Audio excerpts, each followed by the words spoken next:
All right. Welcome to part two of Hope Corps' launch of our Community Health Worker Training and Certification Program.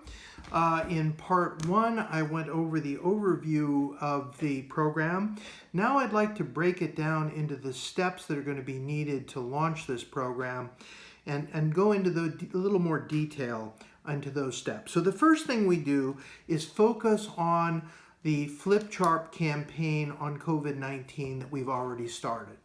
So certainly for the 750 community health workers that we have already trained on COVID-19, we want to be sure all of them have that flip chart, and now we're getting more and more produced, and get them into the field so each one of those community health workers gets to all of their 50 households as quickly as they can. Definitely in the next 3 to 4 weeks, I would like to have them contact all their households.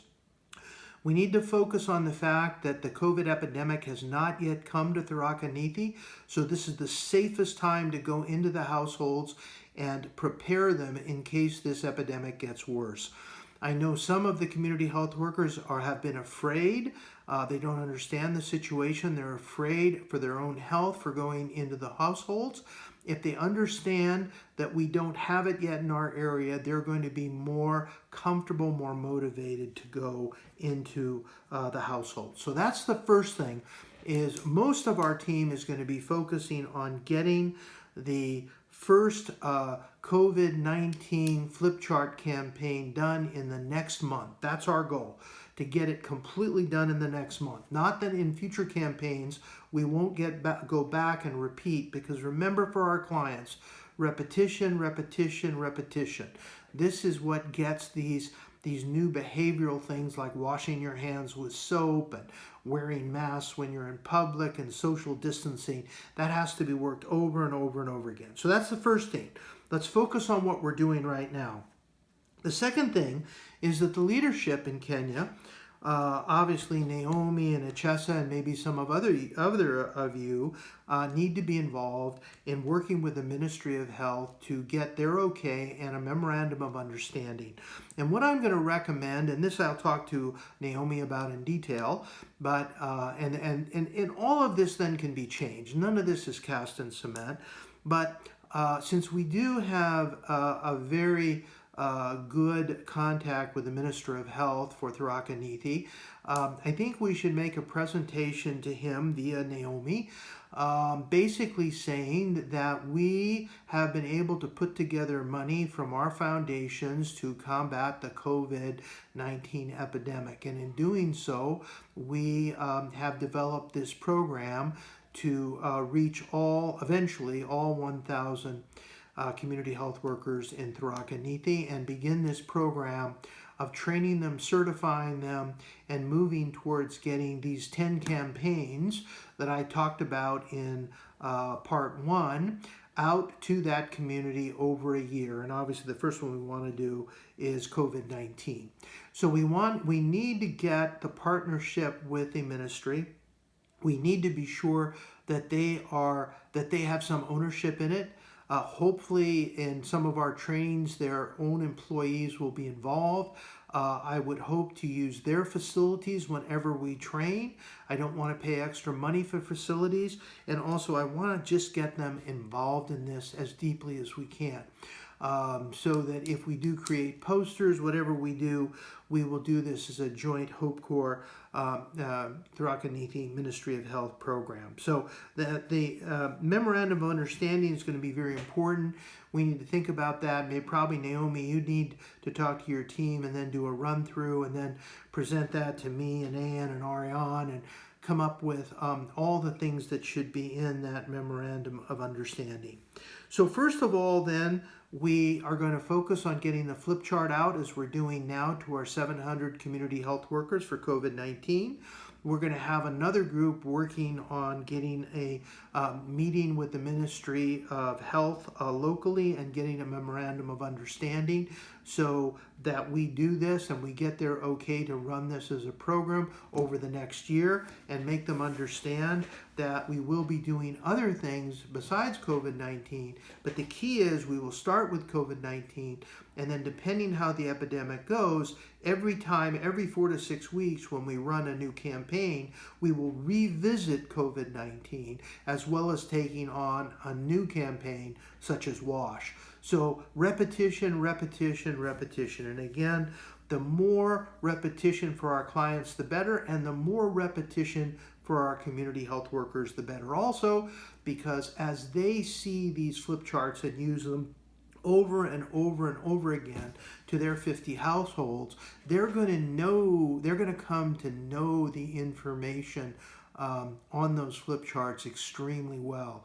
And so what we invest right now in their training will come back to us in a year when they're fully trained, and that we can take them even further into other areas of community health work and other areas that are important of health in the community.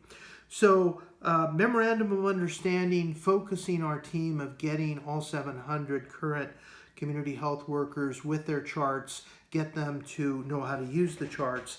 And then the last thing I want to talk about in this video, and the most important, is the selection of the 50 supervisors for the community health workers. And that would mean one community health worker supervisor for every 20 community health workers.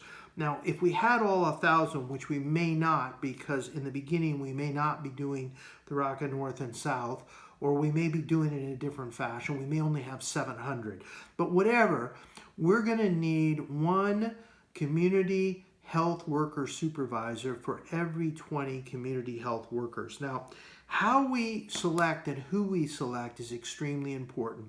So I would like to send our nursing staff and our teams into the field to work with groups of our community health workers. And in the process of working with them, obviously in small groups because of COVID-19, but in the process we want to be alert for those community health workers who seem to be motivated, who seem to be intelligent, who seem to be the movers and the shakers in the community, the people who really have the ability to get something done, and the people who are really interested, seemingly interested in working with us, and also looking for those community health workers that seem to already have the respect of some of the community health workers around them. So some people have that, if you wish, the charisma, that special energy that other people latch onto, and those are the people we want. Now, again, when we find our community health worker supervisors, we are going to offer them an increased salary and incentive to do this, because it will be extra work. And their job will be, first of all, to get the trainings from us. So every time we start a new campaign, we will make a new flip chart. We will then meet with them in different parts of the county. We will present them with their 20 flip charts that need to go to their community health workers and explain to them in detail how to work those flip charts. Then that community health worker supervisor will be responsible for training her or his 20 community health workers, and then going out and spot checking, going out in the field one-on-one and seeing how they work within the community, within the households, and then feeding back to us what seems to be working, what seems to be not working, and what we can improve on. Again, when you start a program like this, you really don't know all the details that are going to be needed to finish it. So that's going to be extremely important, is to listening to our community health worker supervisors. They are going to be extremely important to us to make this program successful, because if they're well motivated, if they're excited, and if they're well trained by us, then they will take that to each of their community health workers, and that will then be brought to each of those community health workers' 50 households, and that's what we're really focusing on here. So selection is going to be important, and that's where I need your eyes and your ears to pick up who are those people then that are going to be key. And obviously we want to reduce the amount of travel, so we want those community health supervisors to be at least in the general area of their community health workers, so there's not a lot of logistical problems and a lot of travel involved, particularly during the COVID-19 epidemic. So the selection of community health workers will be very important. Now, looking back at this in a couple years, we may find that one supervisor for every 20 community health workers may not be the number that we end up with. Or we may find for the first year when we train a program, we start with one community health worker supervisor for every 20 community health workers. And then later, maybe the second year, when our community health workers know the program, we may be able to make the program even more efficient and use one supervisor for 30 community health workers, or even one for 40. Only time will tell what we're going to need to do. But the more cost effective, we want to keep this medically efficient and medically effective, but also cost effective, because remember, our plan is not only to roll it out countywide, but nationwide, and then to roll this out across East Africa. So our products, our flip charts are going to have to be excellent.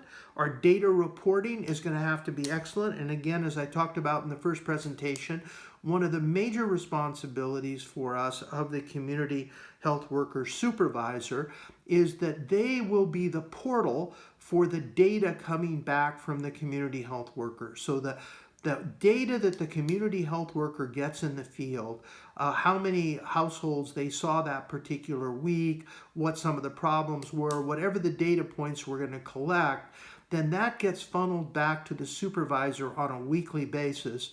And then usually probably by just cell phone, if not in person. And then that community health worker supervisor is responsible for getting that back centrally to Hope Corps, and that's how we keep up our database, which is going to be so critical when we then approach governments and foundations and show them the incredible cost effectiveness of what we can do and how quickly we can do it. And that's why, again, I want to focus on the fact that when we do a campaign, is you don't roll the campaign out over 3 to 4 months. You get ready for it, and then you roll it out over 3 to 4 weeks, because everything will lose its energy if it takes too long in the field. So it's been shown better to get all ready, to produce everything, get it all set, all the flip charts out there, and then you focus on kind of a race to get each of the community health worker 50 households done in a 3-week period. And I think they can do it in 3 weeks. There's no reason, if they're neighborhood community health workers, that they can't at least see 4 a day, and at 4 a day you could actually get 20 a week. So I really think we could do this if our community health workers are motivated and well trained by the community health worker supervisor, that really we should run these campaigns in at least 3 weeks, and maybe 4 if we need to. What the salary is going to be on community health workers, I'm working with Naomi right now and our foundations to find out what that's going to be. We're going to need to incentivize them. The better the community health worker supervisor is, that's really is going to be the key person in our program. And remember, we will probably be training in small groups these community health worker supervisors by our Hope Corps staff every 4 to 6 weeks. We will set up a 1 day or maybe just a half-day training. I really don't think, when we get this flip charts going, it's going to be pretty straightforward. And in just 2 or 3 hours, we should be able to educate the community health worker supervisor on the important points of these flip charts and how to do it. And again, the more flip charts they see, the more campaigns they go through, the supervisors are just going to get easier and easier and easier to train. And obviously, when we get this running, while we're doing one campaign, let's say COVID-19 like we are right now, then we have a part of our team that is preparing the flip chart for the next campaign when COVID-19 finishes. Let's say in this case, it's WaterGuard, hand washing soap, and latrines. We have that prepared so that a week or so before the COVID-19 campaign ends, then we begin to train all the community health worker supervisors on the new flip chart, and then roll that out during the next period of time. And again, we're going to shoot for about 10 of these a year. So I think that's enough for part 2, and we will then be back and look at some of the other issues that we're going to see in this program. But again, for now, we want to focus on COVID-19 flip chart, get that into the community. We want to have part of our Kenyan team working on the Memorandum of Understanding and the approach we're going to use to the ministry, so that we get their okay for at least a year-long program, with the emphasis as focusing on COVID-19. And then we're going to focus hard on the selection of really excellent community health worker supervisors. Again, the more energy we put into that, the better off we will be in the long term. Okay, thank you very much.